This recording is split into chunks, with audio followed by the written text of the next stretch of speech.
እንደዛ ከሆነ ስትመጣ ፍላጎቷን በሙሉ እንጠይቃታለን። ፍላጎቷ ግን ከዚህ ቤት መውጣት ከሆነ አንድም ቀን ለማላሳድራት ነው። እሺ እስክትመጣ እንጠብቅ። እባክሽ እሺ በይኝ። እሺ አመሰግናለሁ።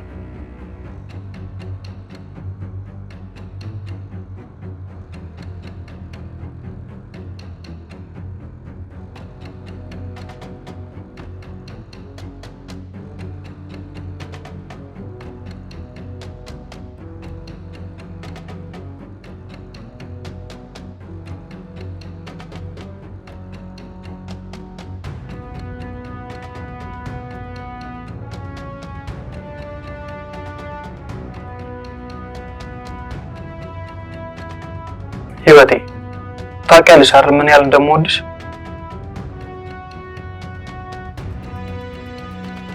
ህይወቴ እባክሽ እንደዚህ አትበይኝ እባክሽ። ምን ያህል ልቤ ባንቺ ደስተኛ እንደሆነ ብታውቂ እኮ እንደዚህ አትይኝም ነበር።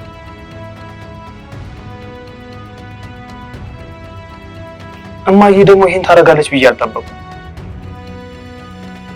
ልክ አይደለችም። የኔን ህይወት የመምረጥ መብት የላትም። እኔ ደግሞ አንቺን ብቻ ነው የምፈልገው። እባክሽ ይቅርታ አድርጊልኝ። አንቺን መጠበቅ ነበረብኝ ከእናቴ ጋር።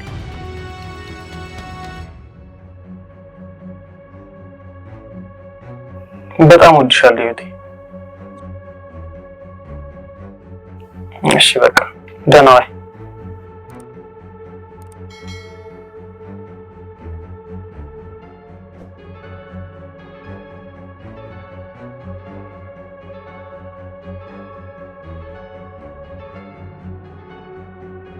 በአንድና በብቸኛዋ እህቷ የማትደራደረዋ ቤቲ እሳት የጫረውን ያቃጥለዋል፣ በቀል የጀመረውን ይጨርሰዋል እንደሚባለውን በንዴት ስሜት ውስጥ ገብታ እህቷን አግባብ የሌለው አካላዊ ስድብ ተሳድባ ያስከፋቻትን የባቢን እናት ከፎቅ ላይ ወርውራ ራሷን የማትወጣው ችግር ውስጥ ልትከት ከጫፍ ደርሳ ነበር። በእህቷ የመጣባትን ሰው ሁሉ በቀላሉ የማታልፈው ቤቲ አሁን ላይ እህቷን ለማሳከም የያዘችውን ሀብትና ንብረት ያን ሁላ በደልና ስቃይ ያደረሰችባቸው አለሜ ይገባኛል ብላ በፍርድ ቤት ክስ መጀመሯን ሰምታ በድጋሚ ከውስጣ ያልወጣላት የበቀል ስሜት አገርሽቶ እሷን አግኝታ ለመግደል ማሰብ ጀምራለች። ነገር ግን ነገሮች እሷ ባሰበችው መንገድ አልነበረም እየሄዱ የነበሩት። የቤትና የእህቷን እንዲሁም የቤተሰቦቿን ጉዳት ከሰማች በኋላ እነሱን ለመካስ አስባ እየተብሰለሰለች የጥፋተኝነት ስሜት ተሰምቷት እንቅልፍ አጥታ የምታድረው አለሜ ይህንንም ሐሳብ ያሰበችው ከልጇ ናቲ ጋር እቤት ውስጥ ቁጭ ብለው ነው። ቡናቸውን እየጠጡ ፊቷ ልክ እንዳልሆነ ያስተዋለው ናቲም ምን ሆና እንደሆነ ያስጨነቃት ነገር ካለም ብሎ ይጠይቃታል። አለምም በሐዘን ስብር ብላ ናትዬ ይህንን ነገር ከሰማሁኝ በኋላ በፍጹም ደህና መሆን አልቻልኩም። በእኔ ምክንያት የአንድ ሙሉ ቤተሰብ ህይወት መበጥበጡን ሳስብ በጭንቀት እያበድኩኝ ያለሁት ብላ ስትለው ናቲም እሷን ለማጽናናት እየሞከረ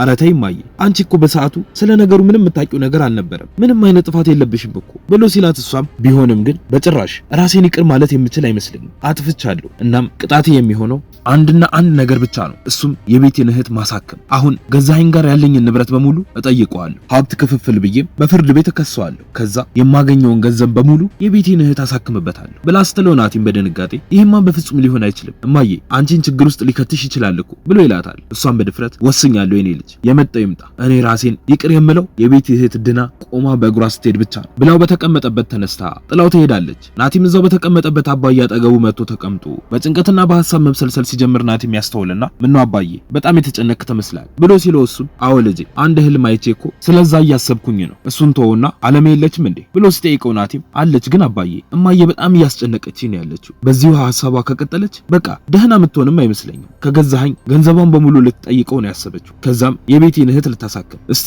ዝም ብለህ አስበው አባዬ፣ ገና የንብረት ጥያቄ ሲጠየቅ እንደዛ የሚንገበገብ ሰውዬ ዝም ብሎ የሚቀመጥ ይመስልሃል ብሎ ሲለው አባዬም እሺ በቃ ልጄ አንተ አትጨነቅ፣ እኔ ሁሉንም ነገር አስተካክላለሁ ብሎ ይለዋል። ከትንሽ ቆይታም በኋላ ናቲ ከቤት ሲወጣ ጠብቆም አባዬ አለምን ሊያወራት መሞከር ይጀምራል። ቀጥሎም አለሜ ናቲ ሐሳብሽን እኮ ነገረኝ ብሎ ሲላት እሷም አዎ እንደሰማኸው ነው፣ እንደማትስማሙ አውቃለሁኝ፣ ግን አድርጌዋለሁ ወስኛለሁ ብላ ስትለው አባዬም እኔ የቤቴን እህት በማሳከምሽ ምንም ተቃውሞ የለኝም ብሎ ሲላት አለምም ገንዘቤና ንብረቴን በመጠየቂስ ቅሬታ አለ ብላ ስትጠይቀው አባዬም አዎ አለሜ ይሄ ሰውዬ እኮ አንድ ክፍል ውስጥ ዘግቶ ሲያሰቃይሽ የነበረው ገንዘቡን እንዳትጠይቂው ነው እና አሁን ይሄን ጥያቄ ስታቀርቢ ዝም የሚልሽ ነው እንደሚመስልሽ። በቃ አለሜ ተይው፣ ይሄ ሰውዬ ይጎዳሻል። ደግሞ እኔም መጥፎ ህልም አይቼ ነበር፣ ህልሙን አልነግርሽም ግን መጥፎ ነገር ነው፣ እባክሽ በቃ እኔ የምልሽን ብቻ እሺ በይኝ ብሎ ሲላት አለምም ይቅርታ ግን ይሄንን እሺ ልልህ አልችልም ብላ አስረግጣ ትነግረዋለች። በዛን ሰዓት ቤቲ ወደ እናቷ ቤት ልትገባ ስትል በረንዳ ላይ የባቤን እናት ታገኛትና እንዴት ነሽ ብላ ስጠይቃት ሴትዮዋም ጥያቄዋን ችላ ብላ እኔ ምልሽ ያቺ ሽባ እህትሽ ግን የት ሄደች?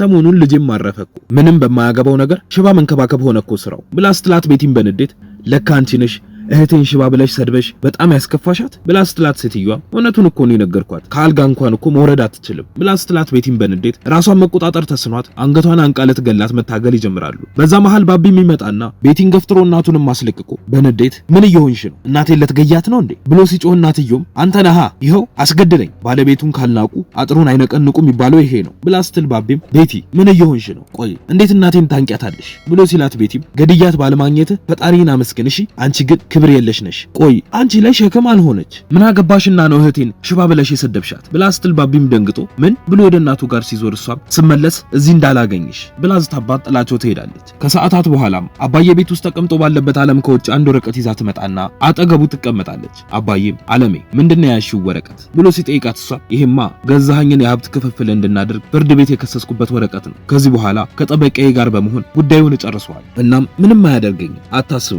ከዚህ በላይ ደግሞ እሱን ፈርቼ ወደ ኋላ እያልኩኝ መኖር ሰልችቶኛል እጄ ላይ ብዙ ወንጀል የሰራባቸው ወረቀቶች አሉ መቀመቅ ልከተው ይችላል ብላ ስትል አባዬም እሺ ይሁን ግን ጠበቃሽ የሚታመን ሰው ነው ገዛኸኝ ምናልባት በገንዘቡ ብሎ ወሬውን ሲጀምር አስቁማው በጭራሽ አያደርገው አውቀዋለሁ በዚህ እርግጠኛ ነኝ ብቻ ንብረቴ በእጄ ይግባ እንጂ የሱስ መጨረሻ ተቃርቧል ብላ ትለዋለች። በዛን ሰዓት ከፍርድ ቤት የክስ ወረቀት የደረሰው ገዛኸኝ ለብቻው አንድ ካፌ ውስጥ ተቀምጦ እየተብሰለሰለ ባለበት ቤቲም ትመጣና አጠገቡ ትቀመጣለች። ሁኔታዋንም አስተውሎ ምን ሆነሻል ብሎ ሲጠይቃት ቤቲም ምንም አልሆንኩም ትንሽ ራስ ምታት ነገር ነው ግን ቆይ በሰላም ነው አጣድፈህ የጠራኸኝ ብላ ስትለው ገዛኸኝም አንቺ ልክ ነበርሽ ያቺ እርጉም ሴትዮ ንብረቴን ማለት ጀምራለች ብሎ ሲላት ቤቲም እና ምን አስጨነቀ ንብረትህን በሙሉ እኮ አሽሽተሃል ብላ ነገሩን ቀለል ስታደርግበት ገዛኸኝም ለምንድነው ሁሉንም እንደማታቂ የምትሆኚው ቤቲ የሞት ሰርተክፌት እንዳወጣንላት ረሳሽው እንዴ አለመሞቷ ከታወቀ እኮ ትልቅ ወንጀል ነው መቀመቅ ነው የምንወርደው ጠበቃ ብላ የያዘችው ሰውዬ ደግሞ በገንዘብ ለመያዝ ራሱ የሚመች ሰው አይደለም በጣም ነቀዝ የሆነ ሰው ነው ብሎ ሲላት ቤቲም እሱን እንኳን ተው ሲቅደረደር ነው ገንዘብ የማይፈታው ነገር የለም ብላ ነገሩን ስታቃለለው ገዛኸኝም አይመስለኝም ስለዚህ ሌላ መንገድ ማሰብ አለብን ከዚህ በኋላ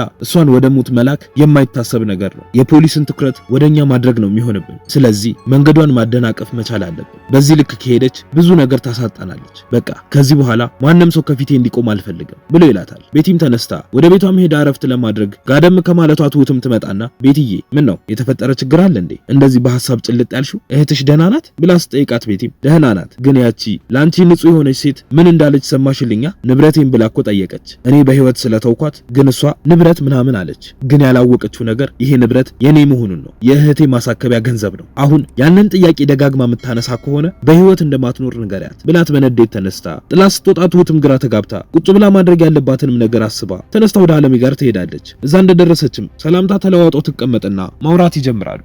አለሜም ቤቲ ግን እንዴት ናት ብላ ስጠይቃት ትሁትም ፈገግ ብላ ደህና ናት ብላ ትመልስላታለች። አለምም ትቀጥልና እኔ ግን ደህና መሆን አልቻልኩም ትሁቴ በደሌን አስቤ ለራሴ ይቅርታ ማድረግ አልቻልኩም ብላ ስትላት ትሁትም ግን ገዛኸኝን ንብረቴን እፈልጋለሁ ብለሽ ጠየቅሽው እንዴ ብላ ስጠይቃት አለምም አዎ ምን ነው ይገባኛል እኮ ትሁት እድሜ ልኬን ለፍቼ ያመጣሁት ንብረት ነው ትሁት ያለኔ ይገባኛል በቶሎ እጄ ላይ ማስገባት አለብኝ ከዛ የቤቴን እህት ማሳከም እፈልጋለሁ ብላ ስትላት ትሁትም ደስ ብሏት የቤቴን እህት ለማሳከም ነው እንዴ ገንዘቡን የፈለግሽው ብላ ትጠይቃታለች። አለምም አዎ ያ የኔ ቅጣት ነው የቤቴ እህት ቆማ በእግሯ ስትሄድ ነው ለራሴ ይቅርታ ማደርገው ብላ ትላታለች። ትሁትም በፈገግታ ሐሳብሽን ያሳካልሽ አለሜ ብላ ትላታለች። ከዛ በኋላም ነው ቤቴ እህቷን ያስከፋችባትን አከራዋን ከፎቅ ላይ ልትፈጠፍጣት መታገል የጀመሩት። በቀጣይ ምን የሚፈጠር ይመስላችኋል? ሐሳብ እንዲሁም አስተያየታችሁን ኮሜንት ላይ ጻፉልን። የምንለቃቸው ቪዲዮዎች ለብዙ ሰዎች እንዲደርሱም ላይክ እንዲሁም ሼር ማድረግ አትርሱ። ቀጣዩ ክፍል በፍጥነት እንዲደርሳችሁም ሰብስክራይብ በማድረግ የደወል ምልክቱን መጫን አትርሱ። በቀጣይ በሌላ ክፍል እስክንገናኝ እስከዛው በሰላም ቆዩ።